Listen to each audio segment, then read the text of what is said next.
दोस्तों कहानी शुरू होती है। एक जगह है जहाँ का नाम है बाटा नगरी। और बाटा नगरी जो है वो एक बहुत ही बेहतरीन सा शहर है। वेस्ट बंगाल कोलकाता के आसपास ही है। करीब वो कोलकाता से 5 से 10 किलोमीटर दूर है बाटा नगरी। शायद 10 किलोमीटर इतना ही हुआ दूर। और बाटा नगरी के अंदर एक बहुत ही पुराना कब्रिस्तान हुआ करते थे। वो इस पुराने जो कब्रिस्तान थे, इस पुराने कब्रिस्तान के अंदर बहुत सारे लोग जो मरा जो मैयत होते हैं, जो जो लोग इस्लाम धर्म को फॉलो करते हैं, जब मर जाते हैं तो वहां पे उन लोगों का दफन किया जाते थे। एक बार एक औरत थी जो मर गए थे, और मरने के बाद उस औरत को उस कब्रिस्तान में दफन कर दिया गया। लेकिन जब उस औरत को दफन किया गया, आसपास के माहौल बिल्कुल डरावने थे। और ऐसा लग रहा था कि कुछ शहर के अंदर ठीक ठाक नहीं चल रहा है। लोग दफन करके आए, घर में आके नहा धो के सब सो गए अपने घर में। करीब रात के 1:30 बजे मेरे जो दोस्त थे, उसने मुझे ईमेल में इस बारे में बताया था। उसका नाम मैं आपको बताता हूँ। उसका नाम था पलाश। वो एक बंगाली है, और उसने बताया है, उसका नाम पलाश है, कि वो वहीं पे रहते हैं। उसके पास ही, बिल्कुल पास के माहौल जो थे वो बिल्कुल खराब हो चुके थे। इतना खराब हो चुका था कि रात के 8-9 बजे के बाद से ही वहां पे लोग बिल्कुल आना जाना बंद हो जाते थे।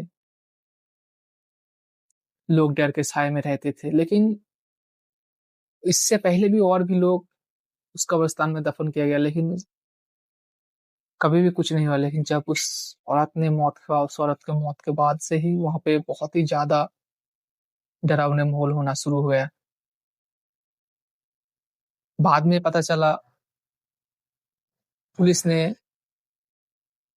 इस मौत को एक रहस्यमय तरीके से बताया था कि इस मौत के ऊपर कोई अलग ही टाइप का कुछ दिखाई दे रहा था।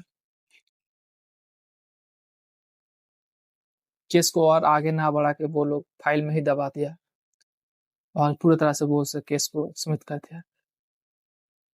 लेकिन ऐसे नहीं हुआ। उस लड़की ने करीब एक ही घर था, और एक ही घर के अंदर करीब 3 महीने तक पड़ा रहा। कोई नहीं उसे देखने गया, और उसमें पड़े पड़े उसका मौत हो गया। और अफसोस की बात थी, उसके पेट में बच्चा था। पेट में जो बच्चा था वो, जब उसको दफन किया गया, उसी गड्ढे के अंदर उस बच्चे ने अपना जन्म ले लिया।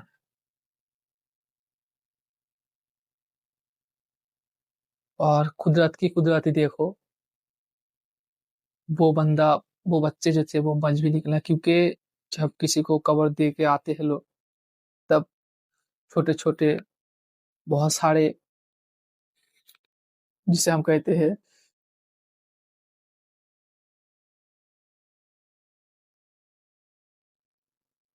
ईद उल फित्र, बहुत सारे छोटे या बड़ा साइज के चूहा होता है, चूहे और भी सारे कुछ कब्रिस्तान के अंदर रहते हैं, जो पूरे गड्ढा खोल के उस इंसान के जिस्म खाते हैं। कोई भी इंसान अगर मर जाए तो उसका जिस्म खाते हैं। तो उन लोगों ने जब गड्ढा उस चूहे वगैरह जब गड्ढा खोल के नीचे गया, आते जाते गए, तो बच्चा भी जन्म ले लिया। उसके सांस भी मिलने लगे बच्चे को। ऐसे ही करीब करीब रात को वो सब आसपास के लोग जो रहते थे, कोई सड़क के पास से गुजरते थे तो उसको आज बच्चे के आवाज, रोने का आवाज आते रहता था। ऐसे करीब 2 से 3 दिन तक चलने लगा। लोगों ने पुलिस को बताया कि ऐसे कुछ हो रहा है यहाँ पे। पुलिस ने कहा ऐसे कैसे हो सकते है, फिर पुलिस की टीम पहुंचे वहां पे, जाकर पूछताछ की। तब पता चला जिस औरत को कुछ साल पहले मौत हुए थे, कुछ कुछ महीने पहले मौत हुए थे, उसके पेट में एक बच्चा शायद था। वो औरत शायद प्रेग्नेंट था। ऐसे मानते थे वो लोग कि हाँ शायद प्रेग्नेंट था। उसको भी छुपा दिया गया था कि उसका जो प्रेगनेंसी था उसको भी बताया नहीं गया था। पुलिस ने कहा ठीक है। फिर एक रात पुलिस ने वहां पे था, किसी का आवाज नहीं आ रहा। लेकिन एक रात के बाद अचानक सुबह के 4 बजे एक बच्चे की रोने की आवाज आने लगा।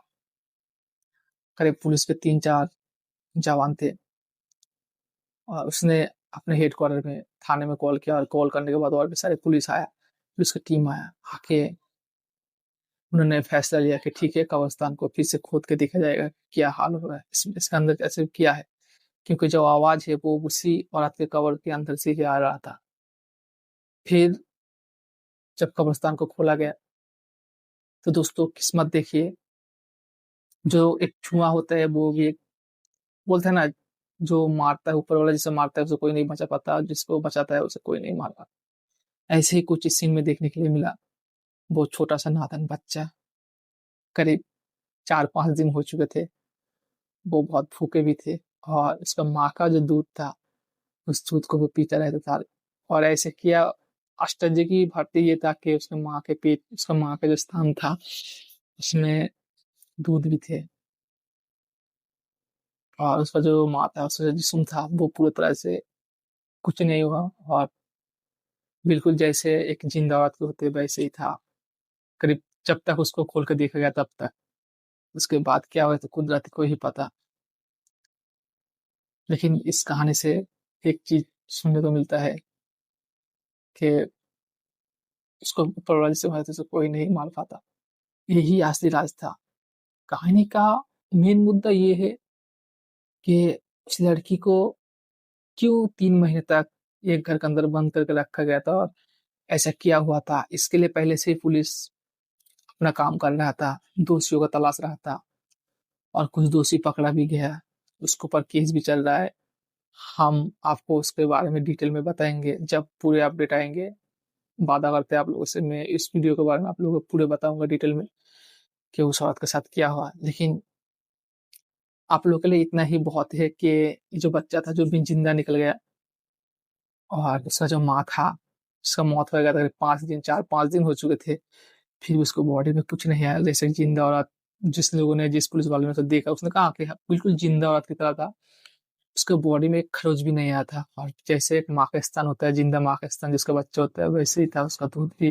उस माँ के स्थान पे जैसे दूध रहता है वैसे ही दूध था, और वो बच्चा उतने दिन से वो खा रहा था। दोस्तों ये उस ऊपर वाला का शायद करम होगा, या माँ प्रकृति का कोई, देखो ऊपर वाला का खेल तो ऊपर वाला जानता है। लेकिन इसमें एक चीज बहुत सीखने का है कि दुनिया में बहुत कुछ हो रहा है जो आप और हम नहीं जानते।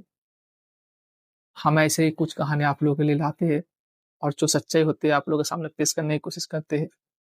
अगर आप लोगों को ऐसे सच्चाई वीडियो देखना पसंद आते हैं तो आप लोग हमारे चैनल को लाइक सब्सक्राइब करके रख सकते हो, क्योंकि ऐसे ही रियल जो कहानी है मैं आप लोगों के सामने ले आता रहूंगा। बहुत ही बढ़िया बढ़िया कहानी दोस्तों मैं आपके सामने लाता रहूंगा। और मैं जहाँ का कहानी होता है मैं पहले वहां जाता हूँ, करीब 10 से 15 लोगों से पूछता हूँ। अगर सारे लोगों का राय एक होते हैं, थोड़ा बहुत डिफरेंस है तो अलग बात है, लेकिन एक होते हैं माने, तो मैं उस वीडियो को आप लोगों के सामने लाता हूँ, उसको स्क्रिप्ट लिखता हूँ, फिर आप लोगों को सुनाता हूँ कहानी। और इस कहानी ने दोस्तों, जो मैंने नाम पहले बताया जिसका नाम था, मेरा एक दोस्त है पलाश नाम का, बंगाल में रहते हैं, उसने ही इस कहानी मुझे शेयर किया था, और बताया था कि सारा पे यूट्यूब पर अपलोड करना। तो मैंने आपको इस छोटा सा कहानी के बारे में बताया, और उससे उसको मैंने ये भी बताया है कि जब भी आप इस केस के बारे में कुछ जानकारी आए तो जरूर मुझे बताना, मैं यूट्यूब में अपलोड करूंगा उसकी वीडियो, कि आखिर में क्या हुआ था उस औरत के साथ, जिसके कारण उसे 3 महीने तक एक ही घर में बंद करके रखा गया था। खाना पानी जो था घर के अंदर वो ही देता था, और आसपास में कोई देखता भी नहीं उसको, क्योंकि वो बिल्कुल एक साइड में रहता था, ऐसे साइड में रहता था कोई उस पर आ भी नहीं सकता, जा भी नहीं सकता, ना कोई चीखने से भी किसी के पास आवाज भी नहीं जा सकता। मैंने उससे घर का तस्वीर भी मांगा है, उसे दिया का एक वीडियो मैंने बोला है देने के लिए। उसने बोला ठीक है मैं दे दूंगा, और उसके बाद पूरा अपडेट मैं आपको बताते रहूंगा। अगर हाँ दोस्तों, और एक बात आप लोगों से खत्म करना चाहता हूँ, अगर आपके साथ भी कोई ऐसा कहानी है जिसके बारे में आप जानते हो, जिसमें थोड़ा सा भी सच्चाई है या सच्चा आपके बारे में आपको गांव में बहुत सारे लोग जानते हैं कि हाँ ऐसा हुआ है, तो उसे हम लोगों के साथ शेयर जरूर करना। मैं आप लोगों को आपका नाम, और हो सके तो कुछ इनाम भी आपको दूंगा। Thank you so much. Video देखने के लिए आपको शुक्रिया।